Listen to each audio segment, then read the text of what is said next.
په دومره کم رنز باندې اسلام آباد یونایټډ د ملتان سلطان سره ډېره زیاته زبردست او کانټیدار مقابله وکړه. یقینا نن چې کوم وکټ او کم پیچ هغه د بیټسمنانو په فیور کې نه بلکې د بالرانو په فیور کې وو. دوه سایډونو ته بالرانو ډېر زیات زبردست بالینګ کړی دی. 144 رنز او 145 رنز ټارګیټ د اسلام آباد یونایټډ د سایډ نه ملتان سلطان ته بالکل د اخیرنی بال پورې لاړ او میچ ډېر زیات زبردست وشو. اخیرنی ور پورې مقابله وشو او ډېر ټف کانټیدار مقابله وشو.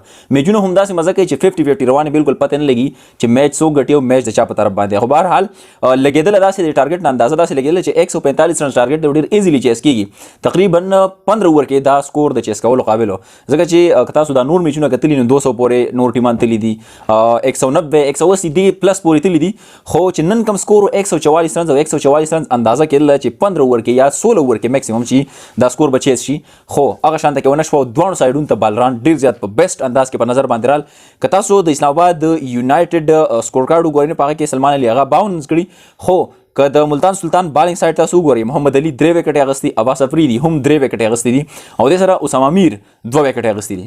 بل سایډ ته که تاسو وګورئ نو نسیم شاه د اسلام آباد یونایټډ سایډ نه 2 وکټې اغستې، اماد وسیم 1 وکټه، ایمال میلز چې کوم دی 1 وکټ اغستې او اخیرا ورهم نن چې کوم دی دغه سایډ نو ډېر زیات زبردست او کانټیدار مقابله وشوله او بالکل پچ د بالرانو په فیور کې و. دغه مقابله ملتان سلطان په خپل نوم باندې کړل. ډېر زیات مبارکی ملتان سلطان کرکټ ټیم ته او سپیشلی محمد رضوان ته. ملاویږي یو نوی میچ اپډیټ سره. تر هغه وخت پورې مال راکړئ اجازه. الله پامان.